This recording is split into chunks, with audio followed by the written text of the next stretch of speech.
이제 저를 좀 편안하게 보시면 좋을 것 같습니다. 말씀을 나누는 시간입니다. 예. 할렐루야. 할렐루야. 예. 예배를 준비하면서 인사 나눌 때 그렇게 했는데 봄이 온 것보다 여러분을 만나는 게 더 행복한 것 같습니다. 예. 봄에 꽃 보는 것보다 더 마음이 좋은 것 같습니다. 저만 그런 게 아니라 여러분도 그러죠? 그런 마음으로 우리 만났으면 좋겠습니다. 미국의 저명한 강연자이고 저술가이죠. 예, 또 뭐 자기 개발에 아주 탁월한 강의를 하는 리차드 제이라는 분이 동부 아프리카를 여행하던 중에 마사오족이 있는 마을에 들어갔습니다. 마사오족 추장을 만나서 이런저런 이야기를 하다가 여행 중에 가지고 있던 배낭을 열어서 신진물물 또 자기 나라에서 좋았던 물건들 하나씩 꺼내면서 보여주기 시작했어요. 막 자랑하면서 보여주기 시작했어요. 한참을 보여주고 있는데 마사오 족장이 이렇게 말하더라는 겁니다. 리차드 제이를 쫙 쳐다보면서, 그런데 선생님, 이 모든 물건들이 당신을 행복하게 했습니까? 순간 먹먹하더라는 거예요. 먹먹하더라는 거예요. 이 모든 것이 당신을 행복하게 해줍니까?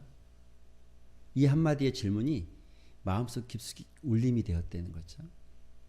여행을 마치고 와서 그 물음에 답하듯이 글을 쓰기 시작한 거예요.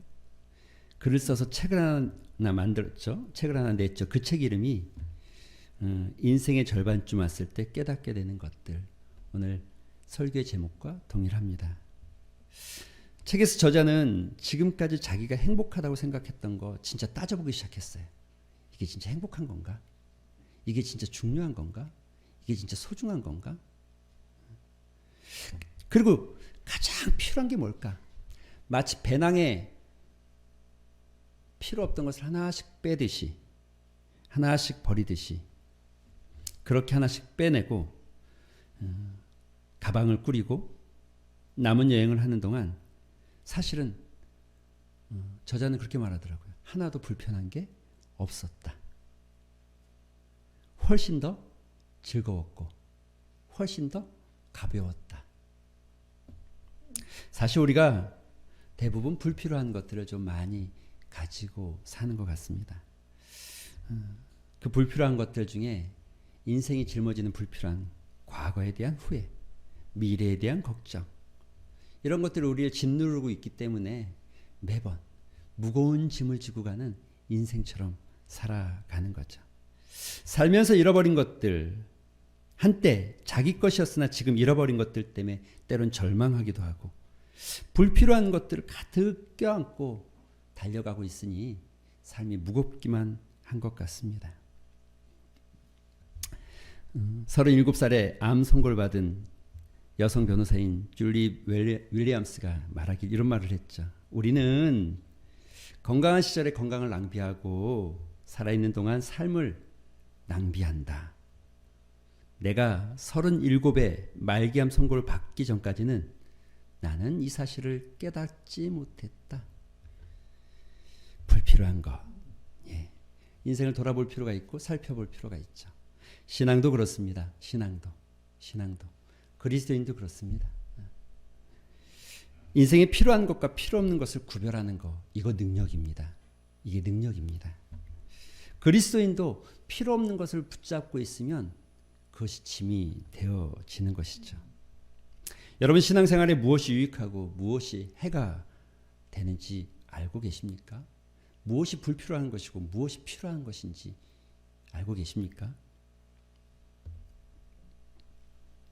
만약 우리가 무엇이 중요하고 무엇이 필요한지를 안다면, 무엇이 해가 되는지를 알고 있다면 우리는 신앙생활에 해가 되는 것은 버리고 유익한 것은 붙잡고 지금보다 더 나은 신앙의 삶의 모습으로, 지금보다 더 나은 인생으로 살아가지 않을까.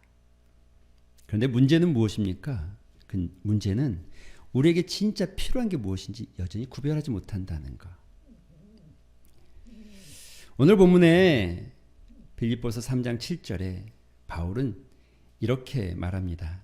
그러나 무엇이든지 내게 유익하던 것을 내가 그리스도를 위하여 다 해로 여겼다. 다른 말로 하면 이렇습니다. 현대어 성경에는 그러나 내게 유익하던 그것들 모든 것을 나는 그리스도를 위해 다 버렸다. 버렸다. 도대체 바울은 무엇을 버렸고 왜 그것이 믿음 생활에 그리스도인으로 살아가는데 해가 된다고 표현하고 있을까요? 6가지입니다. 3가지는 자기가 나면서부터 가졌던 특권이고 또 3가지는 자기의 노력에 의해서 쟁취한 거죠. 여러분이 읽진 않았지만 5절과 6절에 보면 바울은 3가지를 이렇게 말합니다. 8일 만에 할례 받은 족속. 난 나면서부터 할례 받은 사람이라는 자부심이 있죠. 여러분 우리나라도 이 성이 뭐냐 이거에 따라서 자기의 신분이 어떻다라고 말할 만큼 자부심을 갖는 것처럼 이 바울도 마찬가지입니다. 내가 8일 만에 할례 받았다. 그리고 이스라엘 족속이고 베냐민 지파다. 베냐민 지파. 제가 상미에서 사역할 때 단목을 향해서 이렇게 대곡 쪽으로 해서 단목 쪽으로 해서 상미를 들어가다 보면 단목에 가면 우리 교회도 하장로님도 있고 또 하집사님도 있고 그런데 이 하시마을이 있잖아요. 하시마을이 거기에 가면 아주 멋들어진, 저는 무슨 그 고궁인 줄 알았어요. 아주 멋진 제각들이 굉장히 많더라고요. 굉장히. 그 제각을 왜 세우는 것 같으세요? 내 혈통에 대한 자부심. 아내랑 늘 지나다니면서 그러죠. 사람 사는 집은 초라한데 귀신 사는 집은 참 좋다. 이왕이면 사람 사는 집이 더 나을 텐데 살았을 때 잘 사는 게 좋지.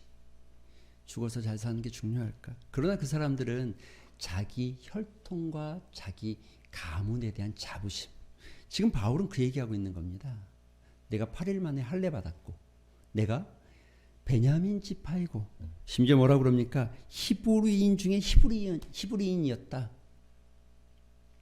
그러니까 나는 특별한 특권을 가진 사람이고 특별한 존재이고 나면서부터 특별한 좀 너희랑 좀 다른 사람이야 이런 표현을 하고 있는 거죠. 그리고 그가 노력해서 얻은 3가지는 뭡니까? 그는 율법으로는 바리새인이요 열심으로는 교회를 박해하였고 그리고 율법의 의로는 흠이 없는 자였다. 도덕적으로도 굉장히 탁월했다. 내가 누구에게 손가락 받을 만큼의 삶을 산 적이 없다. 내가 열심히 살았고 내가 모든 일에 최선을 다했다. 뭐 이런 표현인 거죠. 그런데 한마디로 요약하면 바울이 예수 믿기 전에 자기가 자기 자신에게 유익하게 여겼던 것은 여러분이 읽지는 않았지만 4절에 보면 이렇게 표현하고 있어요. 예수 믿기 전에 자기에게 유익했던 것을 한마디로 표현하면 육체를 신뢰하는 것. 육체를 신뢰하는 것이었다. 유대주의자들보다 더 나는 육체를 신뢰했고 육체를 신뢰하는 것. 그런데 다메섹으로 가는 길 중에 예수 그리스도를 만나기 전까지 바울에게 있어서 이 가치 있는 것들이 예수님을 만난 다음부터 달라졌다는 거죠. 달라졌다는 거죠. 그래서 오늘 본문 이렇게 고백하는 거죠. 그러나 무엇이든지 내게 유익하던 것들 예수 그리스도를 위하여서 다 버렸다. 예수 그리스도를 위해서 버렸다. 과거에 자기가 소중하게 여겼던 것들 예수 그리스도를 만나고 나니까 이게 아니라는 것을 깨닫게 되었다. 사랑하는 성도 여러분, 예수 그리스도를 만나시게 되길 바랍니다. 그러면 정말 바울같이 고백하게 되는 거죠. 그럼 정말 바울 같은 고백이 나오는 겁니다.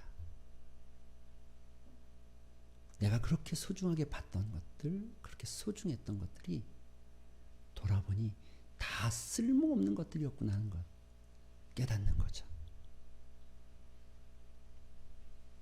그래서 바울은 이렇게 고백하죠. 9절에 보면 그 안에서 발견되려 함이니 내가 가진 의는 율법에서 난 것이 아니고 오직 그리스도를 믿음으로 말미암은 것. 믿음으로 하나님께로부터 난 의. 믿음으로 말미암은 것. 믿음으로.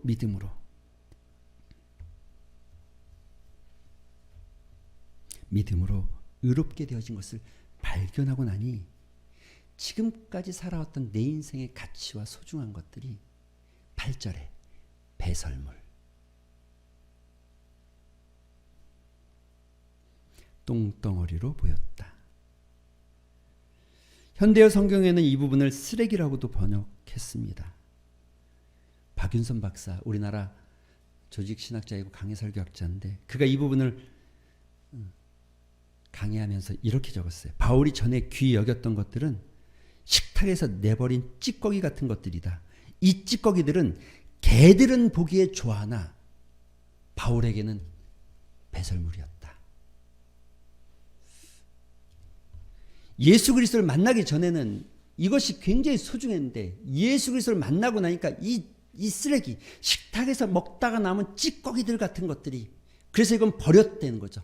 버린 이 찌꺼기들은 개들은 매우 좋아하지만 바울은 배설물로 보았다는 거죠.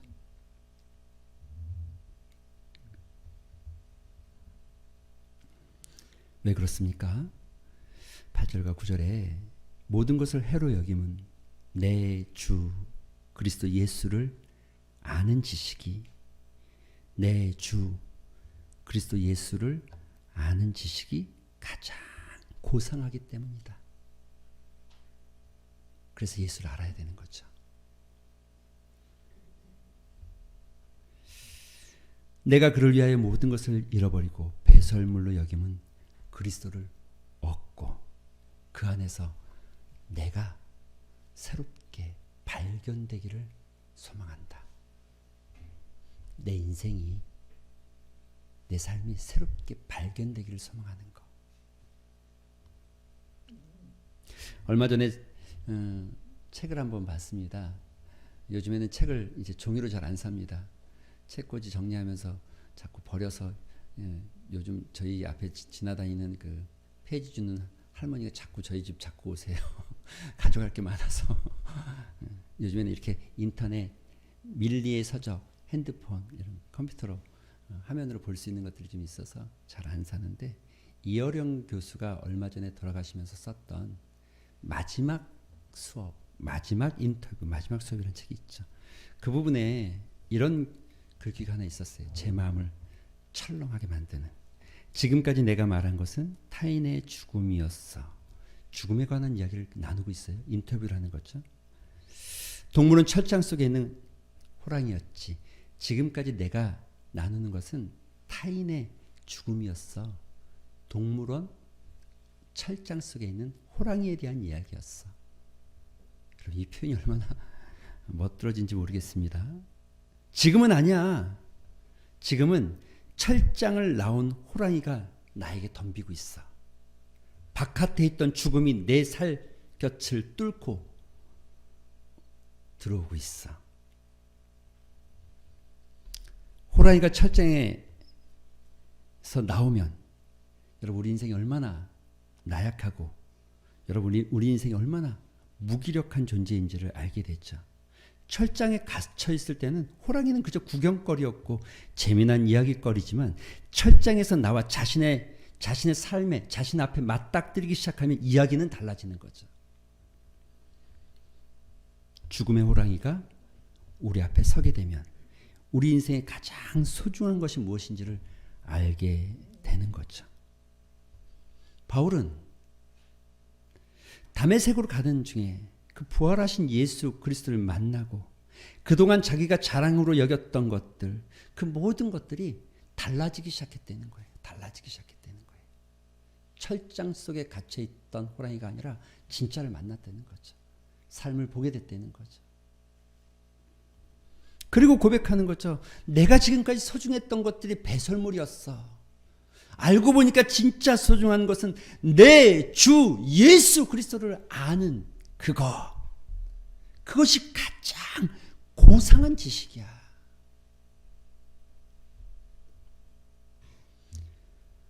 여러분, 이게 얼마나 놀라운 깨달음이고 얼마나 놀라운 은혜입니까?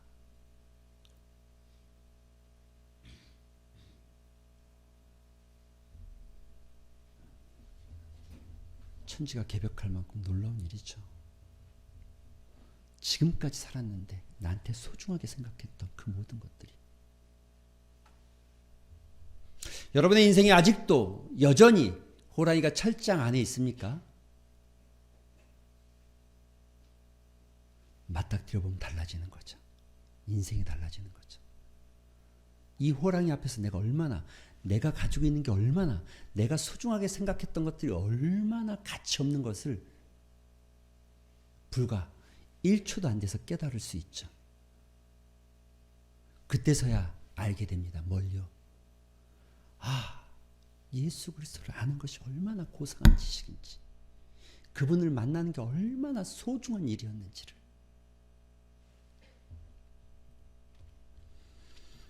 기독교 역사 속에 빼놓을 수 없는 한 사람이 있습니다. 성 어거스틴. 어거스틴의 인상은 거의 방황, 방종, 이교도에 대한 탐닉, 성적 방황, 그야말로 요즘 말로 표현하면 개차반 같은 인생 살았죠. 그런데 어느 날 하나님은 그에게 이렇게 말씀을 들려주기 시작했어요. 이제 과거를 버리고 나에게 돌아와라.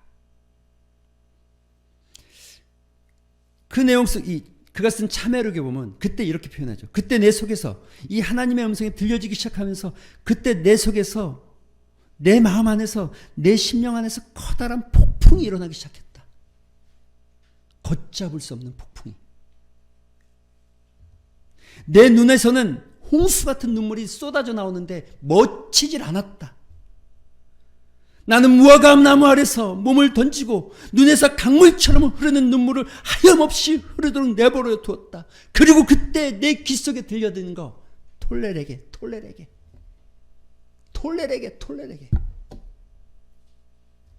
잡아라. 그때 어거스틴이 성경을 잡고 펼쳤는데, 그때 펼쳐진 성경의 말씀이 로마서 13장 13절 14절. 낮에와 같이 단정히 행하고 방탕하거나 술 취하지 말며 음란하거나 호색하지 말며 다투거나 시기하지 말고 오직 주 예수 그리스도로 옷 입고 정욕을 위하여 육신의 일을 도모하지 말아라. 그 자리에서 어거스틴이 꼬꾸라졌어요. 그 이야기를 참회록에 쓰면서 그때 내 삶에는 폭풍이 몰아쳤다는 거예요. 거대한 폭풍이 내 삶에 몰아쳤다는 거예요.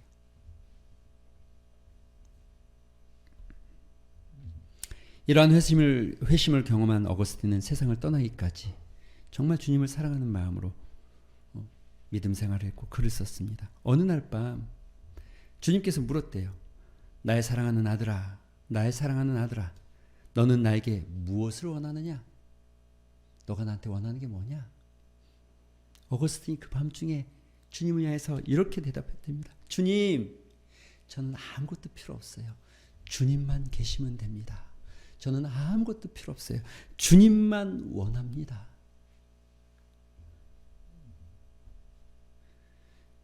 이 고백이 오늘 동일한 고백의 현상이 바로 빌립보서 3장 7절 8절. 우리 주 예수 그리스도를 아는 그것이 가장 고상하다. 그것이 가장 고상하다.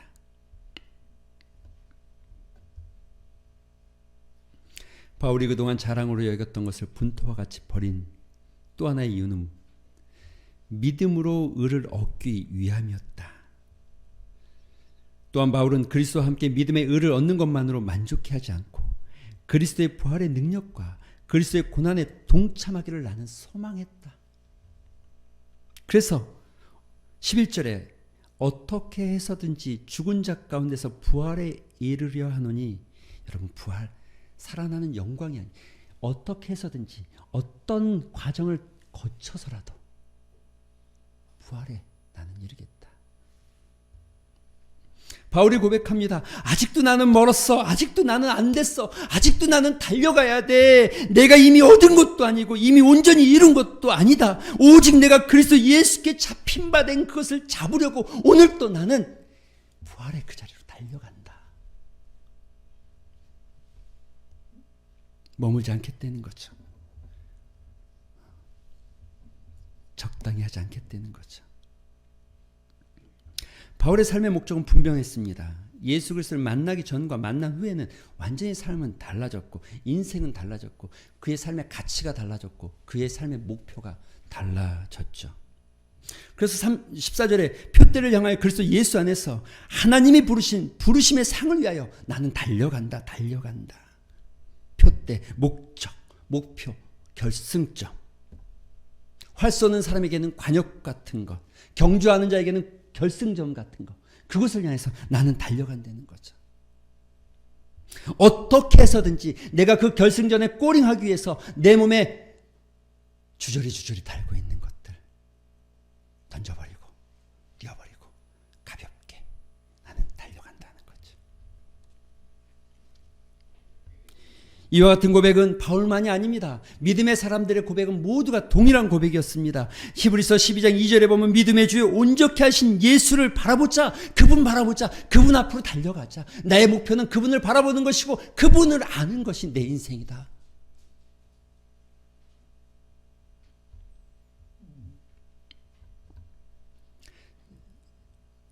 DTS를 강의하는 예수전도단의 그 김길 목사님이라고 있습니다. 김길 목사님. 그 이런 강의를 하더라고요. 그냥 두는 것은 없습니다. 꿈이 있다고 말하지 말고 다른 사람이 감동할 만큼 자신의 삶을 열심히 살아야 합니다. 무엇보다 하나님이 감동할 만큼 살아가야 합니다. 하나님이 감동할 만큼. 아무것도 안 하고 적당히 살고 적당히 타협하고 적당히 살아가는 것이 하나님이 우리에게 요구하는 사명이 아니고 하나님이 감동할 만큼 예수님께 관심을 갖고 그 사명에 붙잡혀야 합니다.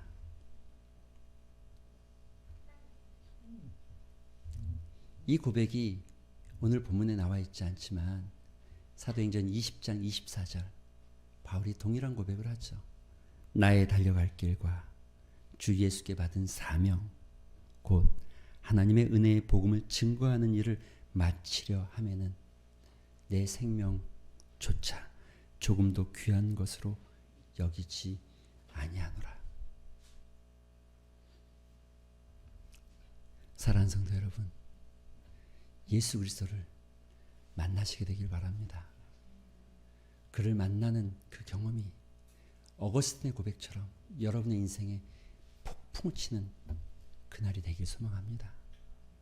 내 인생에 정말 붙잡아야 될 것과 버려야 될 것이 분명해지는, 내 눈이 떼어지는 은혜가 있는 날, 그날이 되시기를 주님의 이름으로 축원드립니다.